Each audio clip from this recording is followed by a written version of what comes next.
Sir ఈ sign match అవ్వట్లా. Match అవ్వట్లేదా? Match అవ్వకపోవడం ఏంటండి? మీరు మెన్షన్ చేసింది కంపెనీ అకౌంట్ నెంబర్. అవును, కంపెనీ నాదే. బట్ పేరు వేరే ఉంది. మీరిచ్చిన స్లిప్లో పేరు వేరే ఉంది.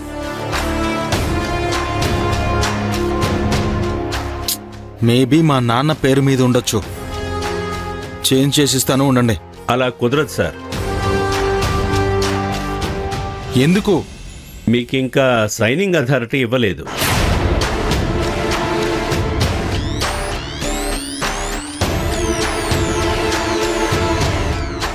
కంపెనీ మాదే అండి, నాకే అథారిటీ లేకపోవడం ఏంటి? సార్ ఇది తీసుకోండి. ఈ స్లిప్తో డబ్బులు డ్రా చేసి ఇవ్వండి. Okay madam.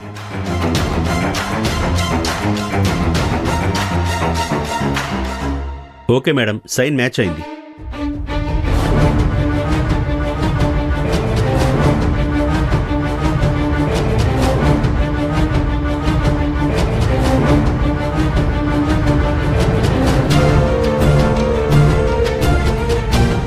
ఇదిగోండి మేడం.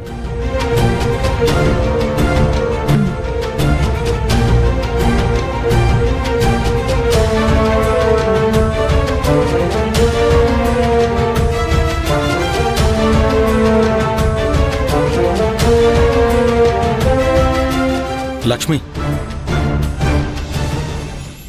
నేను సైన్ చేస్తేనేమో ఇవ్వలేదు, నీకెలా ఇచ్చారు? కంపెనీ బ్యాంక్ పనులన్నీ నేనే చూసుకుంటాను. సో నాకు సైనింగ్ అథారిటీ ఉంది.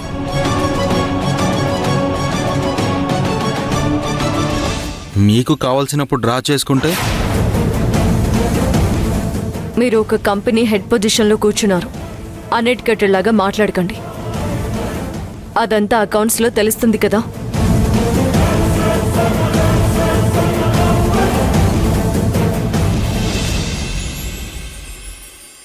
మచ్చా, నాకు డౌట్ రా. ఏంటి? మీ ఆవిడి కోపం వస్తే కిరణ్ బేడి అని ప్రూవ్ చేసింది. కానీ మీ ఆవిడనెవరో అవమానిస్తుంటే అంత కోపం వచ్చినోడివి సడన్ గా ఎందుకు ఆగిపోయావురా? ఎందుకు తెలుసుకోవచ్చా మచ్చా? రేయ్, నిజానికి నాకు వాడిని నిలువున పాతేయాలన్నంత కోపం వచ్చింది. కానీ నేను వెళ్ళేసరికి లక్ష్మి వాడికి సరైన సమాధానం చెప్పారు. అందుకే ఆగిపోయాను. అంతేకాదురా, లక్ష్మి చిన్నప్పటి నుంచి తనకేం సమస్యలు వచ్చినా ఒంటరిగానే పోరాడుతూ పెరిగింది. తనకి ఇంకెవరైనా సపోర్ట్ చేస్తే అంతగా నచ్చదురా. అందుకే అక్కడే ఆగిపోయాను. నిజమేరా. ఏదేమైనా మీ ఆవిడ చూడ్డానికి సాఫ్ట్గా కనిపిస్తుంది గాని ఏదైనా ప్రాబ్లం వస్తే మాత్రం లేడీ హిట్లరే. అందుకే నువ్వు కన్విన్స్ చేయలేకపోతున్నావు. ఒరే, నువ్వు నా ఫ్రెండువా లేదా శత్రువువా? రే, ఇప్పుడెందుకు డౌట్ వచ్చిందిరా? లేకపోతే ఏంట్రా, నన్ను ప్రశాంతంగా ఉంచాల్సింది పోయి ఇలా చీటికి మాటికి చిరాకు పడతావేంట్రా? కానీ ఒక విషయం అర్థం కావట్లేదురా. నీ భార్య నిన్ను అర్థం చేసుకోవట్లేదు, లేదంటే నువ్వే నీ భార్యని అర్థం చేసుకుని సైలెంట్గా ఉంటున్నావో అర్థం కావట్లేదురా. ఎందుకంటే కనీసం నీతో ఒక్క మాట కూడా మాట్లాడలేదు. అలాంటిదేం లేదురా. తనకి నేనంటే చాలా ఇష్టం. నేను త్వరగా ఇంట్లో నిజం చెప్పేసి తనని తీసుకెళ్ళిపోవాలని లక్ష్మి కూడా కోరుకుంటోంది. కానీ తన నిజాయితీ, ఆదర్శాలు నాకు లక్ష్మిని దగ్గర కాకుండా చేస్తున్నాయిరా.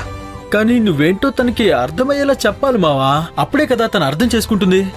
రే, మా పెళ్లికి ముందు మేము ఫస్ట్ కలిసినప్పుడే తను క్లియర్గా చెప్పేశారా, తనకు అబద్ధాలు చెప్పేవాళ్ళన్నా తనకు అస్సలు నచ్చరని. అది తెలిసి కూడా నేను చాలా అబద్ధాలు చెప్పానురా.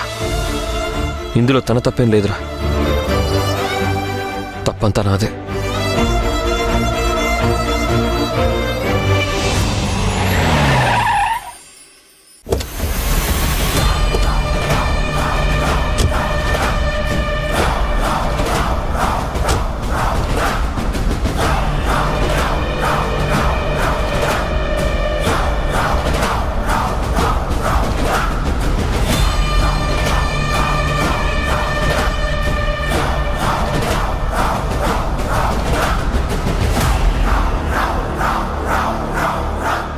లక్ష్మి,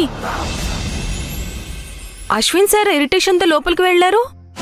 కొత్తగా ఏముంది, ఆయన ఎప్పుడు అంతే కదా. అవును, ఇంతకీ సార్ ఎక్కడికి తీసుకెళ్లారు? అదొక పెద్ద కథ విజయ్. పర్లేదు, చిన్న కథగా చెప్పు.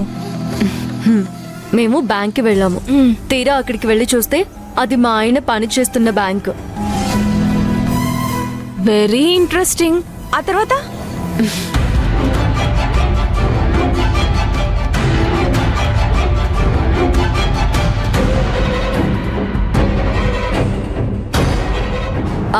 అది జరిగింది. ఇంత రచ్చ జరిగిందా? మ్, ఈ అశ్విన్ సారు ఈ జన్మకి మారడు. నా మీద గాని అలా అందరి ముందు ఫ్రస్ట్రేట్ అయ్యుంటే నా స్టైల్లో బుద్ధి చెప్పేదాన్ని. తప్పు విజయ్, అలా అనకూడదు. ఎంతైనా మనకి వాళ్ళు జీతాలు ఇచ్చేవాళ్ళు.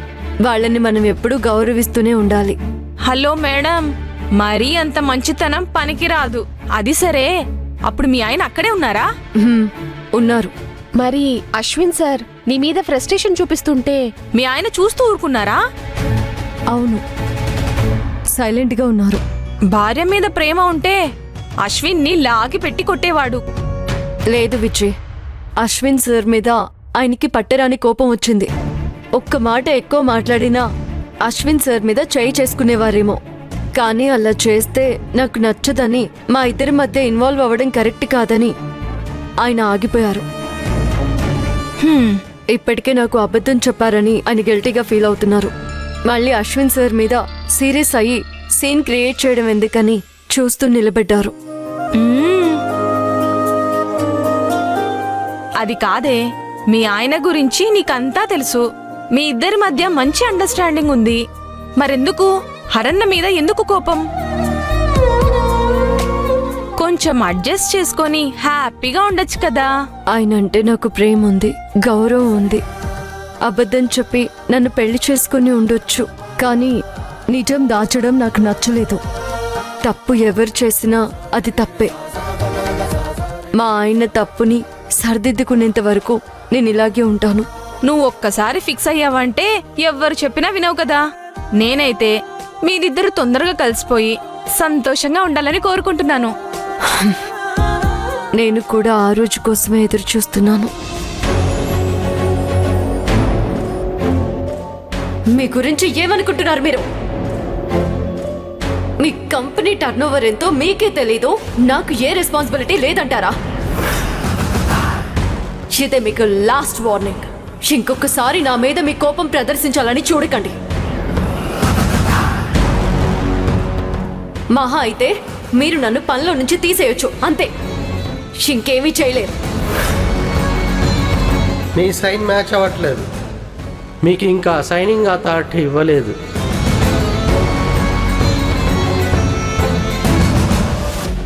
కంపెనీ బ్యాంక్ పనులన్నీ నేనే చూసుకుంటాను. సో నాకు సైనింగ్ అథారిటీ ఉంది. నా కింద పనిచేసేది నన్నే ఎదిరించి మాట్లాడి నాకే వార్నింగ్ ఇస్తుందా?